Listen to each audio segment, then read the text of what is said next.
like, okay, so you have a system, but we need to build it again. Yeah. Okay. So here's Why? the opposing sides we could take. Why? Okay. So do you want to be the business leader or the engineering leader in this conversation? And we could just totally go through it from each side. Oh, yeah. Okay, I'm kind of feeling like being the engineer who wants to rebuild it. Okay. I'll be the business leader. Okay. All right. Hold on. What are we talking about, Mister? We are gonna. Mr. Sparks, we are going to have a conversation about technical debt, when you should do it, when you should build it, when you should fix it, and why. Sounds good.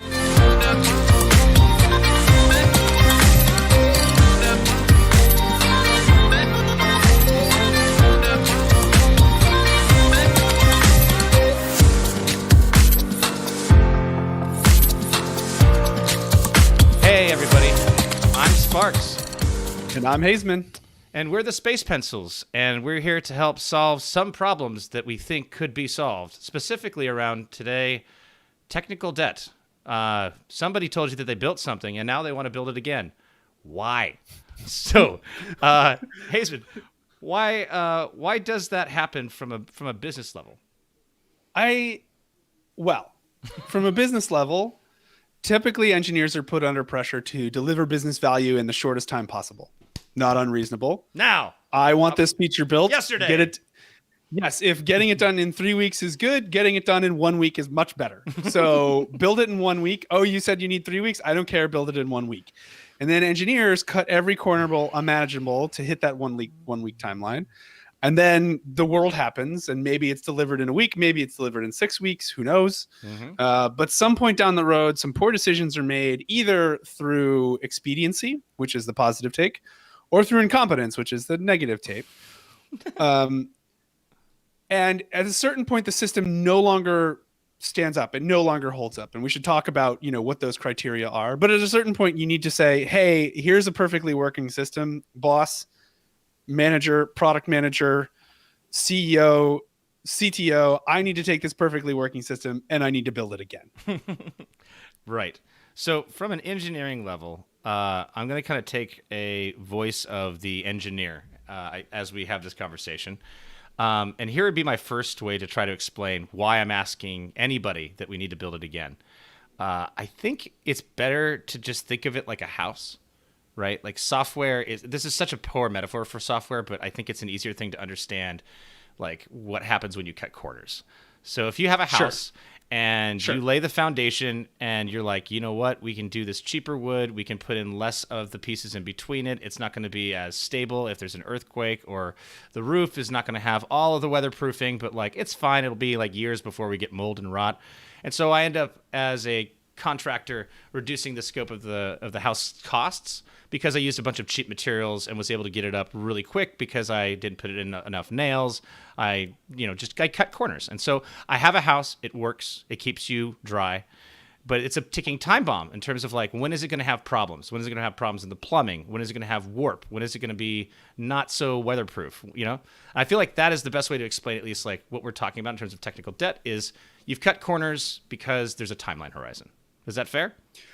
I think it's fair. I think we need to talk at least a little bit about why an engineer would cut corners, right? If I'm a business leader and I say, get this done in a week, and you're an incompetent engineering manager, you might say, yes, boss, and get right to work. But if you're a good engineering manager, you would say, this takes 6 months, a week, you're out of your mind. And we compromise and do it in 3. Yep, that's right. Right. Cool. Good talk. Let's do it in a month. You say it takes 6. I say it takes 1 week. Let's compromise on a month. Right. No, the reality is, like, I think the important thing, and the thing that I end up repeating over and over again, is we should take on technical debt on purpose. Like, let's not take on technical debt by accident, which is to say, like, you want me to do something very quickly. You help me understand that there's a business value in doing it quickly. I agree with you. I say, this system that I build, if I do it quickly, is only going to survive for the next 6 months, and then we're going to have to build it again. Yeah. Either because we've outscaled it, or so we've had more users than we anticipate, or there are use cases that we didn't anticipate that are entering the system. No matter what, I'm going to give this a 6 to 12 month lifetime and we'll build it in a month instead of 6. Or if you want the system to last 20 years, then it's going to take me, a year and a half to build it. Okay, right? so no, here's the one problem that people don't understand why engineers come to them and say we need to rebuild it. The difference with that metaphor with the house is when you go and build a house, you move on and you build the next house. But Right. when it You comes don't down, live in it. you don't live in it. And that's actually what's really going on with the code that people are building is they're building the thing that they have to live in. And so you're literally telling them to cut corners, and they're the ones who are dealing with stuff dripping from the ceiling, things that blink on and off. Right. But if you're a smart business leader, you understand that it's not the engineers that are living in the house. It's you as the business who are living in the house. Like everyone will suffer when the corners are cut. And if everyone agrees to cut the corners, then it's fine. Then you take on technical debt. Everyone agrees that it's going to have to be rebuilt in 6 to 12 months and you're fine. Right. The challenge is hold like, on, but here's the part that I just try to get the engineering perspective of the empathy, right? Which is like, you do your job, and if your job is straightforward and every time you work on something, you move something forward, you'll feel good about it, and have a lot of job satisfaction. If you are every week having to go into your bedroom and remove all the pots and dump them out into the sink and put them back because you have a leaky that wears on you. That does not feel good. It does not feel good. And so a lot of times when people are asking you about, hey, I want to rewrite something, or I want to do something, I want to build something again, it's because they're kind of sick of taking the pots downstairs and pouring it into the sink. They know that that's fine, but it's at a certain point they're like, I can't take this anymore. You know what I mean?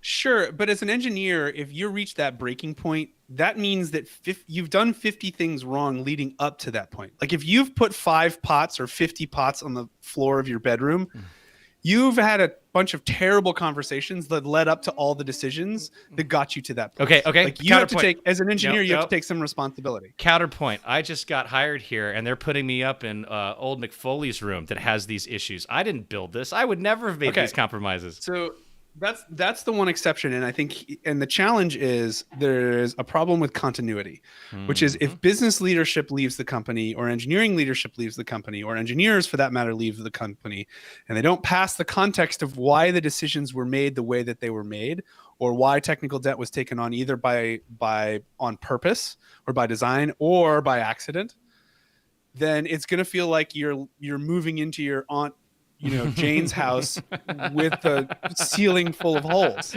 That's right. And I think that that's something that's really hard, because how do you, as a business, often describe that? Like, I don't think I've ever worked at some place that really, like, there was good business continuity when key people would move on to another adventure for like what they were immediately dealing with and what they were going to deal with next, but not, just over time. Like, what you end up being like, what were the people 4 years ago thinking? And a lot of times it's like, our business was different back then. They were thinking probably really good.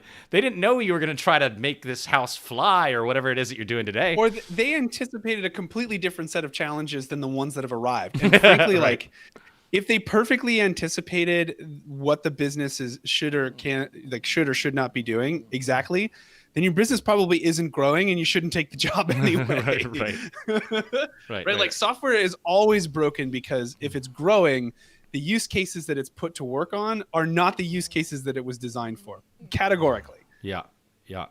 Okay, so here's one question I have for you where I'm trying to align. In a business, shouldn't there be certain things that don't change over time because they're just so core to your business?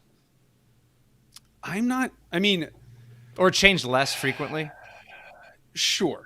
Right. I mean, I think, as a business leader, your job is to predict, or at least call the ball on where and how you want the company to grow. Now, at certain companies, that's doable. Like any company dealing with linear growth should be able to do that all day, every day. There should be no surprises at a linear growth company. At an exponential growth company, there's no universe in which you can anticipate what's going to happen. Well, I'll give you an example of just one, and especially want to ask you about this with the companies you've worked at. I've worked at a bunch of companies, and this one is always just a really interesting mind puzzle for me. You probably will have a list of customers that need to log into your system. Sure. Why is it that these systems have technical debt? It's like, why not just build those systems to be pretty like what they need to be and then move on? Those systems to me, I'm always suspect of, because I've never seen a place where that's dealt with very well, and it seems to me to be the only one that's like, if you're in technology, you're probably going to need to have some kind of user management store of some sort. Yeah, sure. I'll give you one counterexample, and maybe we can argue about that. Okay. Apple Login. A great one. Yeah. Right. So Apple Login does not context, exist. Give the context of what happened so, with Apple Login. So you have an Apple account, right? If you have an iPhone or a Mac, you probably have an Apple account. If you've downloaded anything from the App Store, you have an Apple account. You have to have one. Right. And so at a certain point, Apple started saying, "Oh, you can authenticate with your Apple login." Yay! And they made this. Hey, it's a login you already have. It's like Facebook login. It's like Google login. It's like playing with the Apple's big version. kid. Yeah. It's Apple's version. And then suddenly they were like, by the way, Yeah. you don't support Apple login. You can't support any login. Goodbye. Yep. Yeah, that was pretty harsh. Fair, but harsh. And so I think, yes, it's easy to say that. I think it's overly abstract to say you just have to log in all the time, right? Login itself changes. Some companies use telephone numbers and you text them, you get texted a code. Other companies require a secondary authentication. Other companies want two-factor auth over text message, over an authenticator app. There's single sign-in logins that you have to support from an enterprise context. Like what seems very simple at the outset gets very complicated once you get into the details. Okay, so I agree with that that. does not excuse Okay. every terrible login system out there. I'm just saying that like the landscape has changed a lot in the last even 2 years.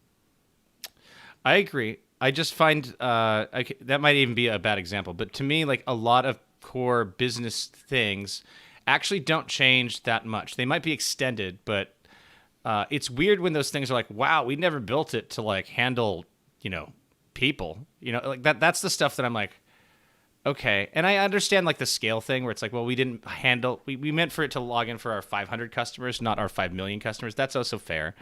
But, Yeah.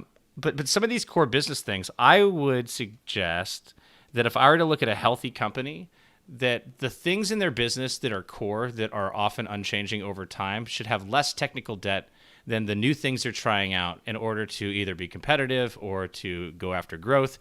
And I don't know if I actually see that relationship with like things that are built that way. I feel like a lot of times what ends up happening is it's these core business areas where most of the bodies are buried, where it's like, God, that's been around forever and nobody ever wants to be. Okay. I know how to. I'm going to take the slight Socratic method here. Yeah. How did the core business function become a core business function? Okay. Usually with a business, it's because that thing started making lots of money, whatever that area was. Right. Completely by accident. My point is it becomes a core function through a lot of iteration and a lot of failure. And what you're often seeing when you see unstable core foundations is that it took a lot of you had to take on a lot of technical debt on your path to it becoming a core function. Like no one wakes up in the morning, starts a business and goes, here's the core function of our business. Maybe there's no. And actually you really shouldn't. If on the other hand, if you can do that, buy stocks instead, don't start a company. Yeah, in fact, actually, what really you should be doing is trying to discover your product market fit the entire time, right? And so if you can find that should be the win, not that you have a good guess today on what it is. Well, yes, and then I think to your point though, I think once you figure out that it is a core foundational piece of your business, you probably ought to invest some time in cleaning up the mess that you made on the way to figuring that piece of information out. Right. But that's like a should, right? Like should is a thing that everyone wants to do but won't. So like you should clean up your core foundational things, but like your business probably isn't making money if you're in software anyway. So you're probably chasing the next product market fit that you need to like get the next round of funding or like figure your business out. Right. Okay. I was still taking the perspective of engineer. So, okay. Just in terms of this conversation, let me just try to like work through something. So, Hazeman, what's up? This thing that I'm really how are you doing? I'm really glad we're having this meeting. Yeah, this is a great meeting, live in front of people. So just wanted to let you know, our business that sells our drone taco business that has been taking off. Oh yeah, Yeah. yeah. We deliver drones with tacos. We deliver drones with tacos. Yeah, a lot of people thought it should be the other way around, but we figured it out. No. The drone say buy a inside the taco, get tacos.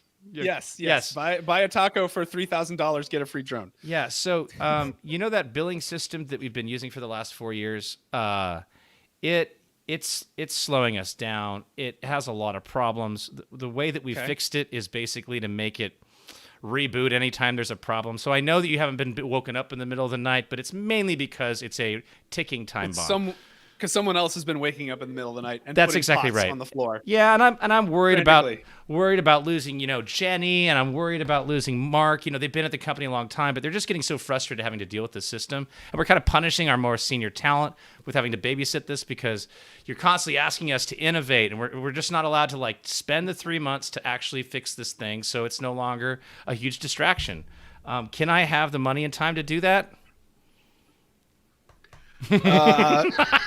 Let me ask a few questions first. Yeah. First of all, Sparks, how are you doing? No, Fine. Great. Fine. Great. Fine. Yes. Yeah. Great. Everything's great. Good talk. Okay. Everything's fine. Glad we covered that one. Yeah. Okay. So.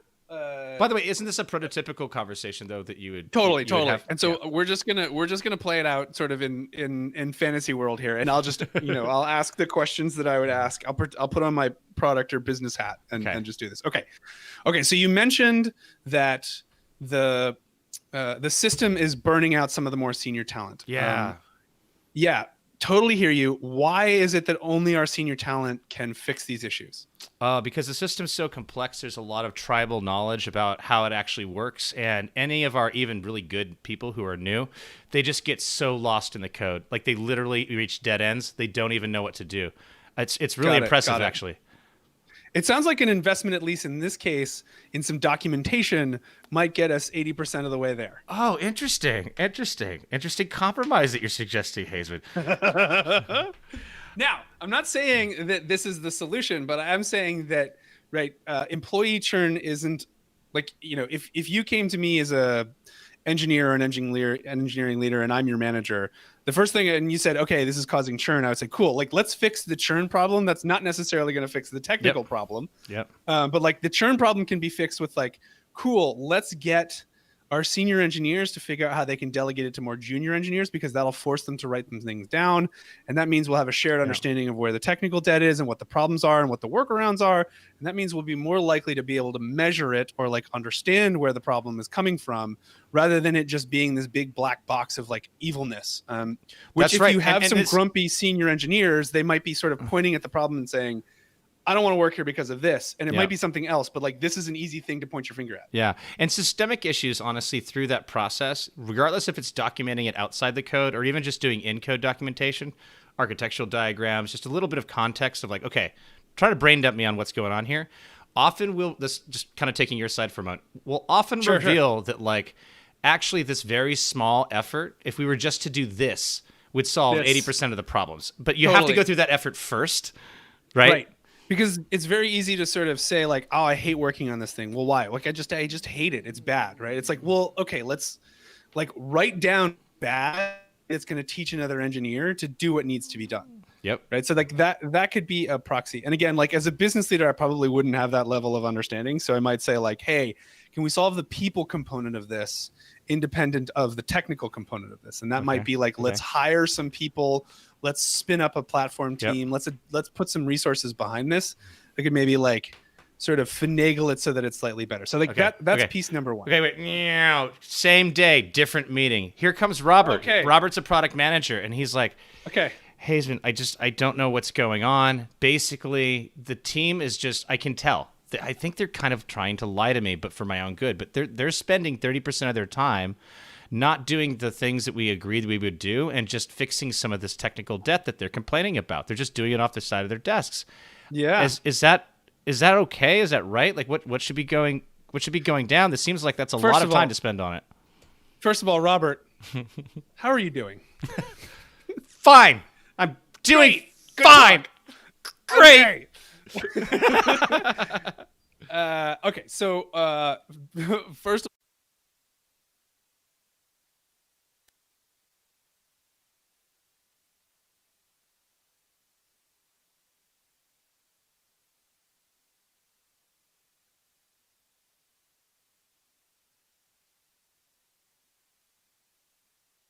Okay, go ahead. First of all,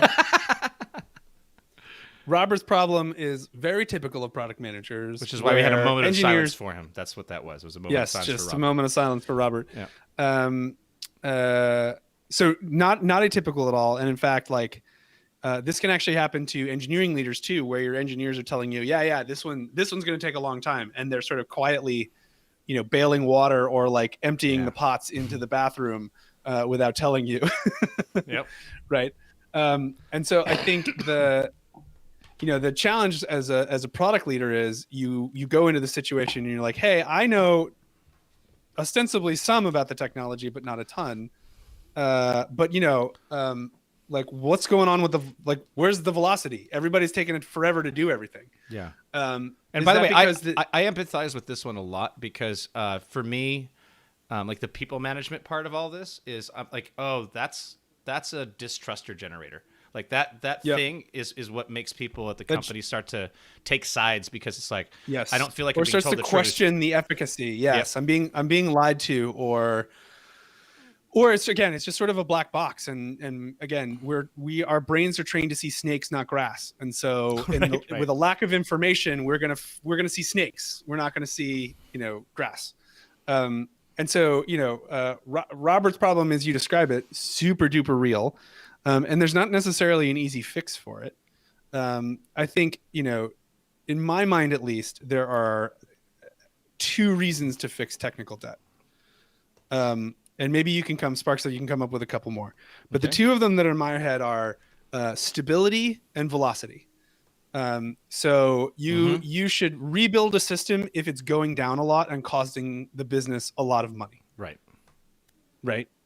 Perfectly valid reason to rip out a system and replace it. Full stop, and actually probably the easiest one that any product manager or any business leader will totally be on board with. That one's not hard to sell, right? You're like literally like the lights are off and I can't do work. Like, got it. Yes. The printing press has stopped. Like, well, we better turn the printing press back on. Or we better buy and build a better printing press that doesn't stop randomly all the time. Right. So reliability can, again, like, engineers can wake up in the middle of the night and reboot things. Like you can hide the reliability problem from the leadership or from the rest of your team fairly easily by just hustling a lot and hiding that extra work or that extra burden. So the reliability from a system down perspective, yeah, totally. And here's a call out real quick on the reliability thing that I think is an important trust dynamic for both engineering and business leaders to just get straight. I don't care how aggressive of a business leader you are, where you want your team to just be like, I want you to deliver. I want results. I'm results driven. Never, ever punish engineers for telling you things are wrong or for things breaking because they will stop telling you and you will be left with a business that is not functioning the way that you think it is. Engineers, you have to do the brave thing and rather than try to fix things off the side of your desk, you need to make sure that it's not bad on you. Like, believe me, we understand it's not bad on you for escalating that something is broken or wrong. We want to hear it because everyone who wants to director level, VP level, or if it's just like startup, like founder level, like people want to know, oh, do I have to invest differently in order to fix this business problem? So everybody needs to get on the same page, at least about the reliability. Like, pick up the phone, call 911. You don't have to stay on the line. Like, you know what I mean? Yep, totally. I can't emphasize that enough. And I think if you're an engineer or a product manager or anyone in a business and you go to your leadership and you say things are broken and they retaliate or diminish you, you should fire them and go get a better job somewhere else. Yes, you should. Yes, you should. And actually, it's interesting. Like a failure or an outage moment is just as much of a test of you as an engineer, or a product manager, or a designer. A failure condition is as much a test of your leadership as it is for you. And you should take notes about how your leaders deal with failure, whether it's your failure, one of your peers, some other leader's failure. Yeah. Great leaders support and celebrate unique failure, and they punish repeated failure. But if they punish people who fail for totally understandable reasons, that's a sign that it's time to leave well. Yeah. Okay. Leave. Leave well. So that's reliability. That's reliability. Again, mostly an easy case. And then the second one gets really tricky. Okay. which is velocity. Okay. And actually, let me back up. So the reliability case that gets weird is in 3 months when our business doubles, our systems will stop being reliable. And if we want the site to stay up or we want the app to keep working, we need to do work now. This is like the situation where our database is filling up. So like our data storage layer is running out of disk space, or like the way that we save data is wrong. And if we save a lot more data or we save data on a steeper curve, our systems will stop working. You should throw confetti in the air if you're a business leader and someone on the technical team comes to you with this and like this piece of information. Now you should challenge it in the sense that like, okay, wait, do we need to do exactly as much work as you're saying? Or are we really going to 5, 10, 20, 30, 100x our business in that period of time? But that's a case where the reliability can be tricky because you're basically pointing to the future and saying it will break later. And if we want it not to break later, we have to do the work now. Yeah, and this is one I think actually that's a really good call out more for technology founders who got into it less from a technology side. So the thing that you built with Google Sheets that's powering your business, like when you're going from like 1 customer to 200, like you need to listen to your engineers when they tell you that like the growth rate that you're looking at, this does not work. This does not scale. And I know that's a weird word to hear all the time, like scale. What is scale? It's like, this is super, super important when they try to give you the heads up when you're a very small company, because what will happen is you can completely cripple your growth if you're not taking into account some of those growth curves. On the flip side, if you build for that growth too early, you cripple your capacity and your optionality to find product market fit, right? So if you like, it's a balancing act. It's one of those like, so if you like too far towards the we're going to grow a whole lot, and unfortunately or fortunately, founders are very optimistic, and so they can say like we're going to 100x in the next 45 minutes, and that can lead engineers to take the wrong decisions. And so I think you've got to have some real talk about what the actual scale and growth of your business is. Okay. At the same time, and my argument would be wait till it kind of fails, or wait till it starts to degrade. Yeah. Right? Like there's an important point where like you need a tiny bit of failure, or at least have real line of sight to that failure before you try to go fix something. Otherwise, in engineering parlance, we would call this premature optimization, which is like you're fixing the problem before it exists. Okay. Yeah, you don't want to do that. Okay, so now I think we can get to like the thing that the velocity argument. Well, not even the velocity argument, but like the things around the velocity argument. So there's a lot that we're kind of playing back and forth. It's kind of hard, I think, because like I agree with you on all these things. So the thing that I want to know for real is with the velocity argument, like things are taking time and all that. Like what is the industry's successful strategy for this? Like what should we be doing? Because I'm not sure that I've seen people, even successful companies, have the right strategy. I think they've had ones that are fine. How you doing, Haseman? How you doing? Just they've created strategies that are incredibly blunt with how to solve it, where they're like, oh well, I know large companies will have like, oh, we want everyone to spend 40% paying back technical debt. It's like, well, that has no context about whether or not any team should be doing that at all. That doesn't sound like a good strategy. That just sounds like you were scared, and so you made a company initiative. Like, there's got to be a better way here, right? There's got to be a better way to say, like, with the velocity. And by the way, the velocity argument, just to make sure we're on the same page, it's that a team is being very frustrated and taking way too long to get stuff done, right? That's the thing that we're now right. So back to my earlier point, the two justifications for technical debt, which is to say, I have a system that works, I want to build it again and make it work less, so that it will solve one of these two problems. To me, these are the two problems that make sense. Reliability, as in the system doesn't work the way that it's supposed to, and velocity, which is it takes engineers forever to do things that should be simple to do. Yep. I wouldn't even say that it takes too long. I actually think that it needs to be different. It's that it's painful to do things there. So it could be that it takes too long. It could be that it's too like mind numbing in terms of the workload. So you're having people to have to do work that makes them not satisfied at their job. It could be something else entirely, but whatever it is, it has to do with pain. There's something about the pain that it is in that area. I think you have to be careful when you say pain, because that could just be emotional incontinence.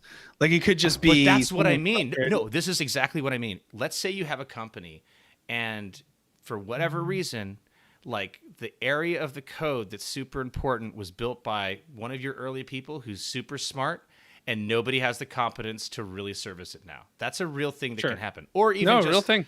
like, or somebody could have not necessarily been real smart, but just really esoteric, had the opportunity to build themselves job security by building Or they everything were in a very weird clever, language. right? Yeah, or they were very Yeah. clever. Like this is a common thing where I've seen like a company that allows people to build way off the beaten path where they're like, oh, you know what I'm going to do? I'm going to do this whole thing in OCaml, and I'm going to have it connect up to a satellite link that I've been harvesting through my backyard. It's like, okay. And now it's like, well, what's the technical debt? It's like the technical debt is none of us are Harvey. Harvey's a genius, and I don't know why, but like he built this with his own programming language. Nobody knows this program. mean, I think to some extent, right? It's hard, right? You have to think about where the needle is here. But like, for example, I would say that clever or smart people who write software are really just writing bugs that haven't been found yet. Yeah. Like they are writing software. Like if the software can't be easily understood, upgraded, unpacked, made better, and fixed, then you're setting yourself up for failure. Yep. And so I think, if you're on a team and only one person understands a particular system and it continues to be that way, that should be a real red flag to you, whether you're a manager or not, that something isn't right. And I think, one of the rituals, we'll say, about most modern software engineering companies is you cannot put code into production, which is to say you can't launch the software that you're writing without having another person review it. Right. And I think one of the beautiful things that does, even a little bit sort of by accident, is it makes sure, if it's done right, that there isn't only one person at the company that understands what's happening.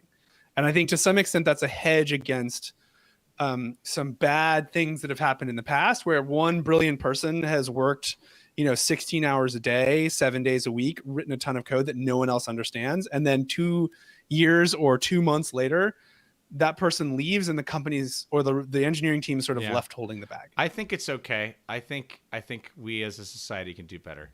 I think that what that ends up doing is it creates weird power dynamics. I think that people end up like writing code and people are like, that guy's smart, I guess this is what we should do. Instead of having an honest conversation about, is this what things should be done? Is this how things should be done? But I get what you're saying. I just feel like the best we can ideas do better. should win. The best ideas should win. We can do better. The best ideas should win. Yeah. And so in any case, the argument here is the engineers will be able to achieve work faster if we pay down this technical debt. Okay. A great example here is automated testing. We talked about this before. Yep. But like, if you're in a world in which there aren't automated tests do not directly contribute to the business in any perceivable way. Okay. Right? It's like, so automated tests, got it. You could go after that. You could do that while you work. This is the thing I want to know. I kind of feel like code is a little bit more like farming, where like you have to maintain it. And like, it's kind of everybody has to maintain it. You can't just like every once in a while just have a bunch of people come in like a SEAL Team 6 and fix everything. It's like it has to be a part of like your daily ritual with how you write software. It should be with how you do your job, right? Like anything that you're doing, you're going to have to maintain what's the business plan of what we're going after, who's tracking it, why are we doing this? And let's remind ourselves why we're doing it.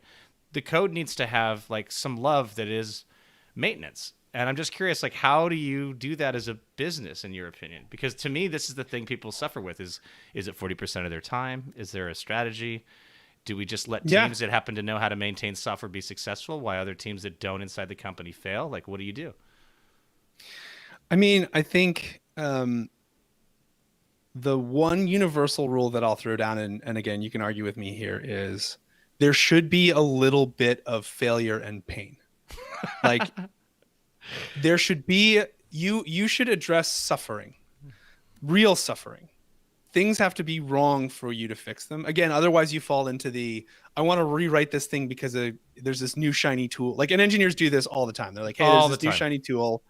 I want to work with the new shiny tool because it's new and shiny. And in my head, because I haven't done any work on it yet, it solves all the world's problems. And then, they go about actually writing a piece of software with it, and they're like, oh my God, it has all these other problems, even though it solves the one that I think it's supposed to solve. Right. It's just like, I've watched this play out a million times in a million different ways. Yeah. And so I think like there has to be a real problem. and that problem has to be quantified in terms of like velocity and reliability for it to make sense to take this on. Well, so what about this one? Here's a tricky one for you, because I feel you're onto something here with just like at least talking about this conversation in these areas. It reduces some of the mystery from this whole thing, right? Which is like, oh, okay, so now I'm thinking about these two areas. Here's the thing: what if velocity from the next year and the next 5 years is going to be incredibly just 2-0 screwed if we don't do something 5 minutes every day? What about that? How do you make the business pitch for that 5 minutes every day? Because that's what I worry about the most, right? Because it's not 5 minutes. I don't know what the number is, but there's some amount of like, I promise you, if every time we like wake up in the morning and we feed the chickens, we'll have eggs. And it's just like, some companies just let all the chickens die and they go, what happened to egg production? And it's like, because you stopped feeding the chickens, man. That's what happened to the egg production. Like the technical debt of our velocity. You know what our velocity is? It's 0. We're out of chickens. Like how do you have a healthy perspective on that as an engineer, as a business person, as a product manager? I don't know. Yeah, I think, okay. So here's where it starts to get tricky, right? Which is engineers understand technical problems in a very technical way. It's a very technical realm. Yeah, technical 3 times you said in that sentence. It's very technical. Yeah, no, it's a very technical sentence.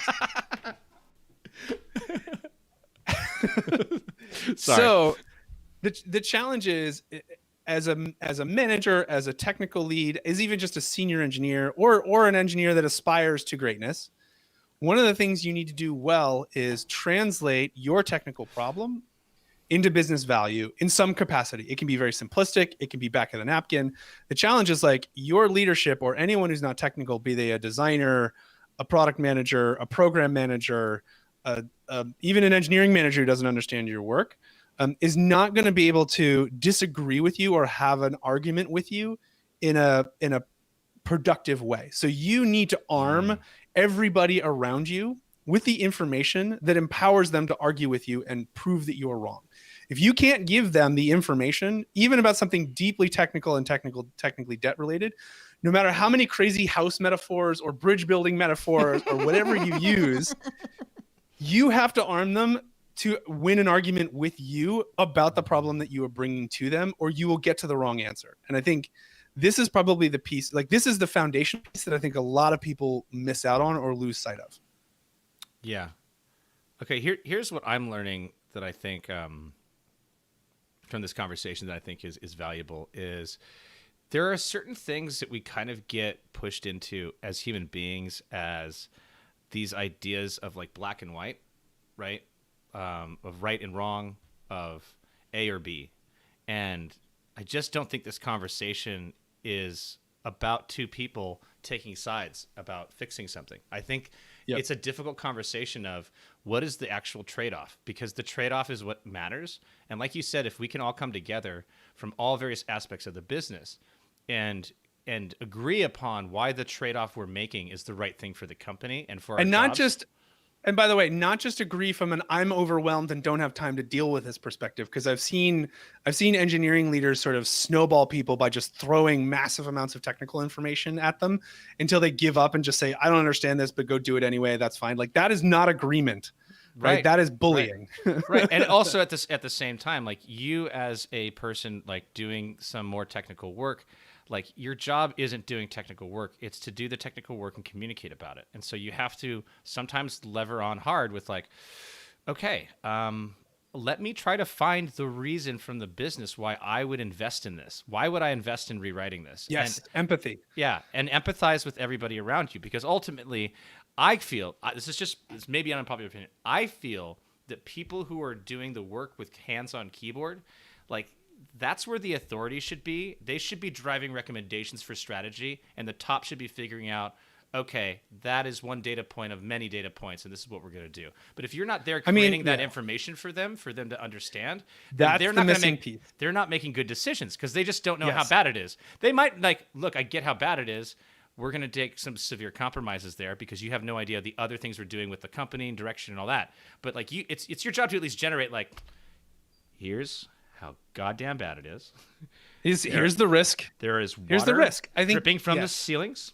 Carl has nearly stepped into the electrical floor 5 times today.